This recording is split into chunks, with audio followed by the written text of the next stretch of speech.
Profit आणि planet ह्या दोन गोष्टी जर समोर ठेवल्या हो तर 99% लोक प्रॉफिटला चूज करतील आधी. बरोबर. तर हा जर आपल्याला पूर्ण शिफ्ट करायचा असेल पॅटर्न, हो तर त्याच्यासाठी काय करावं लागेल? एज्युकेशन तर डेफिनेटली एक पार्ट आहेच, हो पण कुठेतरी असं दिसत नाही की ह्याच्यावरती भरपूर एज्युकेशन कुणी करतंय. हो. तर त्याच्यासाठी काय करावं लागेल? एक चांगली गोष्ट आहे की अनेक शाळांमध्ये सस्टेनेबल डेव्हलपमेंट गोल SDG जे 17 गोल आहे युनायटेड नेशन्सने अग्री केले आहेत आणि सगळ्या देशांनी पण सिग्नेटरी आहे. 2030 पर्यंत आपले सर्व ते अचीव्ह करायचे. तर अनेक शाळांमध्ये आता शालेय वयापासून मुलांना याची माहिती होती आहे. ही चांगली गोष्ट. शिकवलं जातं, हे शिकवलं जातं. अनेक शाळा त्याचे उपक्रम घेतात, एक थीम पकडतात आणि त्याच्यावरती त्या वर्षभर मुलांकडून उपक्रम करून घेतले जातात. सगळ्या शाळांमध्ये होत नसेल, पण अनेक ठिकाणी सुरुवात झाली, ही चांगली गोष्ट आहे. जी पिढी आता कॉलेजमध्ये आहे आणि काम करते साधारण 40 ते 25 वर्ष, त्या पिढीला याचा फारसा अवेअरनेस नाही. तिथे मला खूप मोठा गॅप दिसतो. कुठली पिढी? 40 वयोगटातली?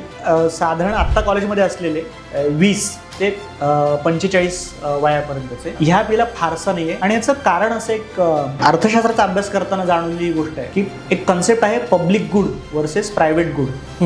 जे आपल्याला निसर्गातून मिळते सगळं पब्लिक गुड आहे आणि आपण त्याची कुठलीही किंमत देत नाही, कोणीच देत नाही. हवा पाणी हे आपल्याला निसर्गानेच दिलेलं आहे, आपण त्यासाठी काही करू. त्याचमुळे त्यांचं संरक्षण करण्याची जबाबदारी सुद्धा कोणावरच नाही. It's a public good. दुसरं, जेव्हा मी स्वतः काहीतरी करतो की समजा मी पाणी स्वच्छता केली, नदी स्वच्छता जाऊन केली, त्याचा फायदा फक्त मला समाजात सगळ्यांनाच होतोय. त्यामुळे हा एक कळीचा प्रश्न होऊन बसतो, मी का करू? खर्च माझा, वेळ माझा जाणार, पण फायदा मात्र सगळ्यांचा. पण उलट होताना दिसत नाही की कोणीतरी करते आणि मला त्याचा फायदा मिळतो. सो पब्लिक गुड ट्रॅजेडी जी म्हणतात ही सगळीकडेच आहे आणि ही नैसर्गिक संसाधनांबरोबरती ती लागू पडते. प्रायव्हेट गुड मात्र असं आहे जिथे प्रॉफिट आणि बिझनेस विचार करतो की समजा मी हे ट्रेनिंग माझ्या एम्प्लॉईजला दिलं तर त्याचा लगेचच मला माझ्या कंपनीला फायदा मिळतो, कारण त्यांची प्रोडक्टिव्हिटी वाढते किंवा अनेक बिझनेस फायदे होतात. तर public good versus private good ह्यामध्ये आपलं प्रॉफिट आणि प्लॅनेटचं उत्तर दडलेलं आहे. पण कुठलाही बिझनेस हा प्लॅनेटच्या रिसोर्सेस शिवाय पुढे जातच नाही. बरोबर. हे अंडरलाईन प्रिन्सिपल आहे. जेव्हा बिझनेसला तुम्ही पब्लिक गुडसाठी अकाउंटेबल सुरू कराल तेव्हा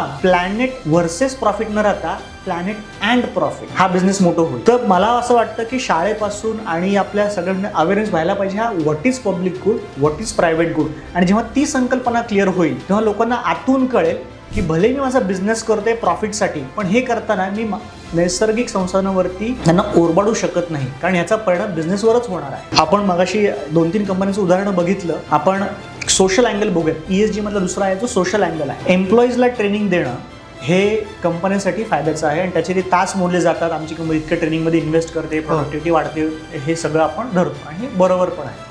त्याचबरोबर जेव्हा तुम्ही एम्प्लॉईला असं ट्रेनिंग द्याल की तुम्ही कंपनीच्या बसने या, कंपनीमध्ये जे एम्प्लॉईज येतात त्यांचं इमिशन आपण स्कोप 3 मध्ये मोजतो. जेव्हा हे पब्लिक ट्रान्सपोर्टने येतात तेव्हा ते इमिशन कमी होतं. याचाच अर्थ ह्या ट्रेनिंगचा उपयोग तुमच्या प्लॅनेटरी रिस्पॉन्सिबिलिटी सुद्धा फायद्याचे होऊ शकतो. याने तुमचा खर्च कमी होईल, कारण तुम्हाला तेवढे कार्बन क्रेडिट. पण अशा ट्रेनिंग होतात का? तुम्ही सजेस्ट करताय की अशा हो, नक्कीच होतात.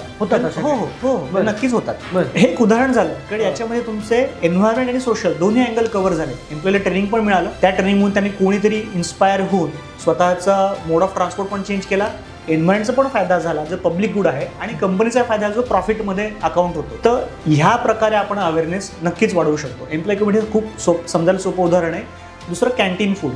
अनेक ठिकाणी कॅन्टीनमध्ये जेवण दिलं जातं, वेस्ट मॅनेज केलं जातं. रोज फक्त एका फळ्यावर जर लिहिलं की आज किती किंवा काल किती वेस्ट गेलं, त्यातून लोकांचा अवेअरनेस वाढतो. आणि जितकं तुम्ही कमी अन्न वाया घालवाल तितका तुमचा खर्च पण कमी आहे, तेवढंच शिजवण्याचं कमी आहे. सध्या गॅस टंचाई चालू आहे, त्यामुळे शिजवायला जर कमी लागलं, वाया कमी जाईल, सगळ्यांचाच फायदा आहे. करेक्ट.